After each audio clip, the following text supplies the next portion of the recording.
ఉమ్మడి నల్గొండ జిల్లా వ్యాప్తంగా మూడో విడత గ్రామ పంచాయతీ ఎన్నికల పోలింగ్ ముగిసింది. పటిష్టమైన పోలీస్ బందోబస్తును ఏర్పాటు చేయడంతో పోలింగ్ ప్రక్రియ సజావుగా కొనసాగింది. ఉమ్మడి నల్గొండ జిల్లా వ్యాప్తంగా దాదాపు 85% పైగా పోలింగ్ నమోదైందని అధికారులు చెబుతున్నారు. ఇక ఇదే అంశానికి సంబంధించి మరింత సమాచారాన్ని మా నల్గొండ ప్రతినిధి పుల్లారావు అందిస్తారు. ఉమ్మడి నల్గొండ జిల్లా వ్యాప్తంగా మూడో విడత గ్రామ పంచాయతీ ఎన్నికలకు సంబంధించి పోలింగ్ ప్రక్రియ అనేది ముగియడం జరిగింది. ఇప్పటివరకు దాదాపు 85% వరకు ఓటింగ్ నమోదైందని చెప్పేసి కూడా అధికారులు వెల్లడించిన పరిస్థితి ఉంది. కొన్ని గ్రామ పంచాయతీల వద్ద అంటే 1 గంట దాటిన తర్వాత కూడా కొంతమంది ఓటర్లు లైన్లో నిలబడడంతో వాళ్ళకు కూడా ఓటు హక్కును వినియోగించుకునే అవకాశాన్ని అయితే కల్పించిన పరిస్థితి ఉంది.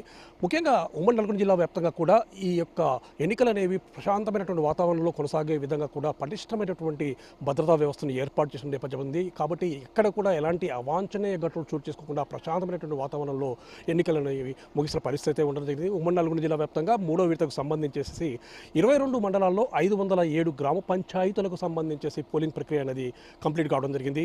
నల్గొండ జిల్లాకు సంబంధించేసి 9 మండలాల్లో ఉన్నటువంటి 269 గ్రామ పంచాయతీలకు, అదేవిధంగా సూర్యాపేట జిల్లాకు సంబంధించేసి 7 మండలాల్లో ఉన్నటువంటి 124 గ్రామ పంచాయతీలకు, యాదాద్రి భువనగిరి జిల్లాకు సంబంధించేసి 6 మండలాల్లో ఉన్నటువంటి 114 గ్రామ పంచాయతీలకు సంబంధించేసి ఈ యొక్క ఎన్నికలు అనేవి ఈరోజు ముగిసిన పరిస్థితి ఉంది.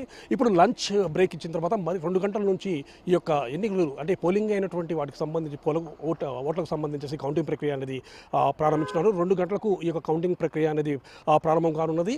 ఈ కౌంటింగ్ ప్రక్రియకు సంబంధించి మొదటగా గ్రామ పంచాయతీకి సంబంధించేసి వార్డు మెంబర్స్ ఎవరైతే పోటీ చేశారో వార్డు మెంబర్స్కి సంబంధించిన కౌంటింగ్ అయితే కొనసాగుతుంది. ఆ తర్వాత వార్డు మెంబర్స్ కౌంటింగ్ ప్రక్రియ కంప్లీట్ అయిపోయిన తర్వాత సర్పంచ్ ఎన్నికకు సంబంధించి అంటే సర్పంచ్ కౌంటింగ్ ప్రక్రియ అనేది కొనసాగే అవకాశం అయితే ఉంటుంది. ఇది ఇప్పటివరకు కూడా ఎలాంటి అవాంఛనీయ ఘటనలు మాత్రము జిల్లా వ్యాప్తంగా కూడా చోటు చేసుకోవాలని చెప్పవచ్చు. ముఖ్యంగా మొదటి విడత గ్రామ పంచాయతీలో కొన్ని ప్రాంతాల్లో అల్లర్లు జరిగిన నేపథ్యంలో రెండో విడత గ్రామ పంచాయతీ ఎన్నికలైతేవి, అదేవిధంగా మూడో విడత గ్రామ పంచాయతీ ఎన్నికలకు సంబంధించేసి ఎక్కడ కూడా ఎలాంటి ఇబ్బందులు తలెత్తకుండా, అదేవిధంగా ఎలాంటి అవాంఛనీయ ఘటనలు చోటు చేసుకోకుండా పటిష్టమైనటువంటి బందోబస్తు ఏర్పాటు చేయడంతో పాటు అధికారులు కూడా అనేక రకమైన చర్యలు జాగ్రత్తలు తీసుకోవడం వల్ల ఎన్నికలు అనేవి ప్రశాంతమైనటువంటి వాతావరణం కొనసాగని చెప్పవచ్చు.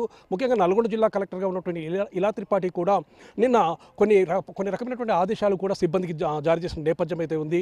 ఎక్కడ ఇంతకుముందు అంటే మొదటి విడత ఎన్నికలకు సంబంధించేసి ఆ యొక్క కౌంటింగ్ ప్రక్రియ కంప్లీట్ అయిపోయిన తర్వాత చిట్యాల మండలంలో ఉన్నటువంటి చినకాపర్తి వద్ద కొన్ని బ్యాలెట్ పేపర్లు అనేవి బయటకు వచ్చేసి మురిగాలలో దర్శనం జరిగింది. దీనిపై పెద్ద దుమారం అనేది లేచింది. సో దానికి సంబంధించినటువంటి ఆర్ఓగా ఉన్నటువంటి అంటే స్టేజ్ 2 ఆర్ఓ ఉన్నటువంటి వ్యక్తిని సస్పెండ్ చేయడము, అదేవిధంగా దానికి బాధ్యులుగా ఉన్నటువంటి కొంతమంది వ్యక్తులను కూడా సస్పెండ్ చేసిన నేపథ్యం అయితే ఉంది. సో ఇదే సందర్భంలో అధికారులకు కూడా ఒక రకమైనటువంటి కఠినమైనటువంటి ఆదేశాలు జారీ చేయడం జరిగింది. ఎవరు కూడా ఎన్నికలు జరిగే సమయంలో నిర్లక్ష్యం వహించొద్దు అని చెప్పేసి ఆదేశాలు ఇచ్చేసి ఎక్కడ కూడా ఈరోజు ఎలాంటి ఇబ్బందులు తలెత్తకుండా కూడా సో ఎన్నికలు అనేవి సజావుగా సాగడానికి మాత్రము అధికారులు మాత్రం తీవ్రమైనటువంటి చర్యలు చేపట్టారు. అందువల్ల ఎన్నికలు అనేవి చాలా ప్రశాంతమైనటువంటి వాతావరణంలో కొనసాగాయి. ముఖ్యంగా ఇప్పటి వరకు కూడా దాదాపు 85% వరకు పోలింగ్ నమోదైందని చెప్పేసి కూడా అధికారులు ప్రకటించిన నేపథ్యం అవుతుంది. మరి కొద్దిసేపట్లో అంటే 2 గంటల నుండి ఈ యొక్క కౌంటింగ్ ప్రక్రియ అనేది ప్రారంభం కానుంది. నల్గొండ నుండి కెమెరా పుల్లారావు, రాజ్ న్యూస్.